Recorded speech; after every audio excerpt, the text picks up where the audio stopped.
Hello, la gawazerie, c'est la Gogawaz. Bienvenue dans une nouvelle vidéo dont le sujet est: doit-on absolument quitter son pays au péril de sa vie? Alors, les raisons qui m'ont poussé à parler de ce sujet, c'est parce que ça a fait l'actualité en Amérique du Nord et plus particulièrement au Canada, le pays où je vis. On a vu des gardes frontaliers américains qui étaient sur des chevaux et qui pourchassaient des migrants haïtiens à pied et avec des lassos, hein, avec des fouets. Cela n'est pas sans rappeler l'époque des plantations, hein, l'époque de l'esclavage, hein, tout simplement. Et ça concerne un peuple d'afro-descendants, donc c'est dans le thème de ma chaîne.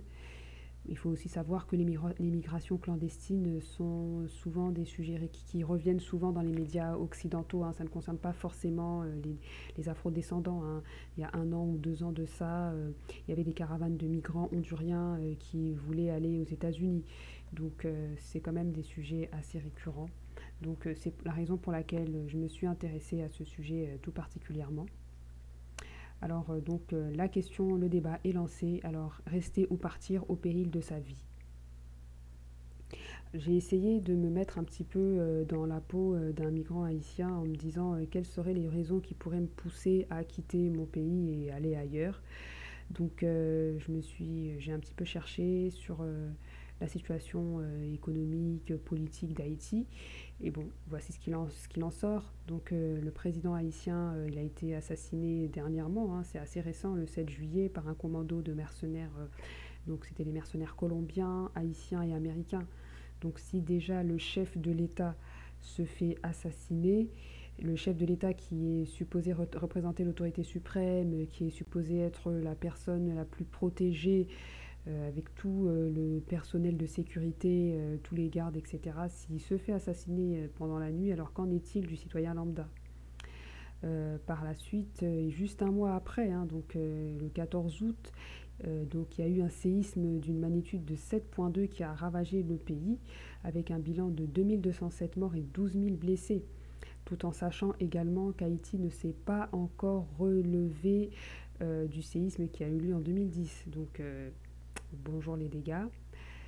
Faut savoir également que la pauvreté et la corruption est endémique. 60% de la population haïtienne vit sous le seuil de pauvreté selon la Banque mondiale.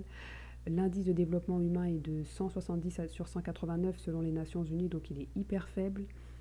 Et le président qui a été assassiné, en plus de ça, il avait été accusé de détournement de fonds en 2019. Mais c'est sans compter le fait que Haïti a aussi connu des dictateurs. Vous voyez, ce n'est pas pour arranger la situation. Je me dis que pour un migrant haïtien, l'espoir d'une vie meilleure en Occident, ça peut effectivement le pousser à vouloir quitter la misère dans laquelle il vit. Alors attention, cette situation ne touche pas que Haïti, c'est pas que Haïti qui est touché par les migrations clandestines, c'est pas que les Haïtiens qui vont à l'étranger dans l'espoir d'une vie meilleure, ça touche aussi beaucoup de pays subsahariens et je vais en parler prochainement. Donc euh, Là, il y a aussi beaucoup de migrants subsahariens également, hein, qui chaque année prennent la route de l'exil. Il y a beaucoup, hein, il y en a beaucoup qui sont camerounais, sénégalais, ivoiriens, guinéens. Et beaucoup d'entre eux, malheureusement, meurent dans le désert ou en traversant la mer Méditerranée. Oxfam International a recensé en 2014 plus de 7000 décès de personnes qui tentaient de rejoindre l'Italie. C'est beaucoup. Et en 2015, les estimations font état de entre 80 000 à 150 000 migrants qui traversent le désert du Niger. Et c'est un désert en plus qui est hostile et assez aride quand même. Donc c'est juste énorme. Faut juste se rappeler que, faut juste se rappeler. La ville dans laquelle je vis ici au Canada, je pense même pas qu'on soit plus de 150 000 habitants. Alors imaginez que chaque année, il y a entre 80 et 150 000 personnes qui quittent leur pays pour aller, pour tenter la traversée et aller en Occident. Donc c'est juste énorme en fait. C'est comme chaque année, il y a une ville en Afrique subsaharienne qui se vide de ses habitants. C'est un petit peu ça. Alors là, ici, je voulais vous raconter une petite anecdote parce que bon, il y a 2, 3 ans de ça, je suis allée au Maroc et j'ai eu un ami qui me racontait un petit peu les histoires de Boza, comme on les appelle. Oui, parce que je ne vous ai pas expliqué en fait, c'est que le Boza, en fait, c'est l'immigration clandestine. Et les Bozailleurs, donc c'est les migrants clandestins en fait. Donc il m'a raconté pas mal d'histoires de Boza, comme on dit. Et effectivement, parce que le Maroc, c'est quand même une plaque tournante, hein. On est quand même, c'est un pays qui est frontalier, bon, qui est presque frontalier, on va dire comme ça, qui est très proche en tout cas de l'Espagne. Et c'est là où beaucoup de migrants embarquent pour rejoindre l'Europe. Et il m'expliquait qu'il y avait même des femmes enceintes ou des femmes accompagnées, ou des femmes et des hommes, hein, parfois, qui étaient accompagnés d'enfants en bas âge. Et je ne veux pas non plus me positionner comme une donneuse de leçons, mais je trouve quand même qu'embarquer des jeunes enfants dans un périple, dans un périple aussi dangereux que ça, c'est un risque inconsidéré en fait. Parce que je me dis déjà que pour l'adulte qui est assez conscient des dangers qui l'attendent, qui n'a aucune certitude quant à la réussite de son voyage, dont la sécurité n'est même pas assurée, embarquer des enfants, c'est c'est vraiment, c'est vraiment un risque inconsidéré en fait. Et donc là, j'ai pris une petite capture d'écran d'un enfant de 10 ans qui s'est retrouvé lui aussi dans ce voyage périlleux et qui était au milieu d'autres migrants dans une embarcation de fortune et qui a été secouru, heureusement pour lui. Mais j'imagine quand même qu'à 10 ans, vivre un tel traumatisme, c'est vraiment pas l'idéal. Donc voilà, hein, comme je disais, les beaux ailleurs, comme on les appelle, donc les migrants clandestins, les personnes qui quittent leur pays dans des situations d'illégalité, bah, ils traversent, ils sont confrontés à beaucoup de dangers, hein, du danger, toujours du danger, c'est un voyage périlleux. Les passeurs, des fois, sont véreux, hein, ils leur demandent des sommes astronomiques, il y a des risques aussi d'agression sexuelle pour les femmes, il y a la soif, il y a la chaleur du désert, il y a les groupes terroristes, le risque d'être réduit en esclavage, on l'a vu, hein, en plus en Libye, quand avec la chute de Kadhafi et que le pays a été livré aux chefs de guerre, donc ils vendaient des subsahariens en esclavage, hein. Il y a aussi les mauvais traitements des autorités locales, parce qu'il ne faut pas se le cacher, mais certains pays du Maghreb, bon, ils ont aussi des politiques de contrôle aux frontières, ce qui est totalement normal. Chaque pays contrôle ses frontières, mais parfois ils n'ont pas ils n'ont pas de scrupules à relâcher les migrants subsahariens en plein désert, en fait, les condamnant quasiment à une mort certaine, parce que on te le relâche en plein désert, tu vas faire comment?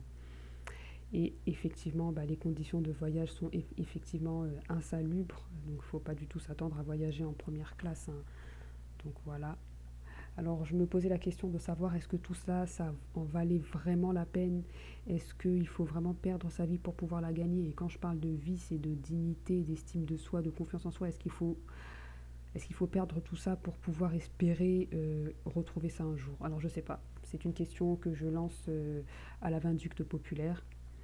Donc je ne pense pas être bien placée pour répondre à toutes ces questions. Effectivement, moi je n'ai jamais vécu de guerre, j'ai jamais vécu de famine, je n'ai jamais vécu de persécution religieuse, donc je ne peux pas me mettre à la place objectivement d'une personne qui a vécu ce genre de choses et qui se dit je dois sauver ma vie à tout prix. J'estime aussi que chacun a droit de pouvoir mener sa vie comme il l'entend et d'user de tous les moyens légaux, moraux en sa possession pour atteindre ses objectifs. Mais je me dis qu'il faut quand même user de prudence, hein, et de ne pas prendre non plus de risques inconsidérés.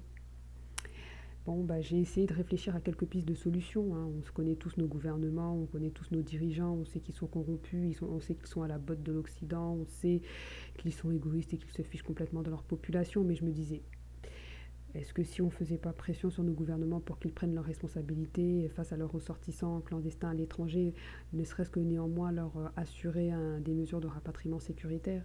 Est-ce que si on leur demandait des comptes aussi pour qu'ils prennent leurs responsabilités en matière d'éducation, de santé, d'emploi et de sécurité dans nos propres pays, déjà ça pourrait freiner considérablement l'exil de ces jeunes personnes. Si nous aussi, en tant que diaspora, on investissait en Afrique subsaharienne ou aux Antilles pour créer des emplois sur place, ça permettrait aussi aux locaux qui y vivent de pouvoir y vivre décemment et de ne pas penser à immigrer clandestinement. Et enfin, si chacun à son niveau et selon ses moyens, hein, sans aucune obligation, sans aucune contrainte, et décider d'aider un enfant de sa famille ou de son entourage, que ce soit pour les études, sa scolarité, afin que cet enfant devienne indépendant financièrement et aide à son tour un autre parent à le devenir aussi, peut-être que ça aiderait aussi. Peut-être que ça aiderait, que ça limiterait le nombre de départs d'exil clandestin, d'exil clandestin, excusez. Donc effectivement, moi je n'ai pas la science infuse, je fais juste part de mes réflexions sur la question. Alors si vous voulez partager les vôtres, ben, n'hésitez pas, hein, vous êtes toutes les bienvenues. Donc si la vidéo t'a plu, like, commente et surtout abonne-toi. Bye.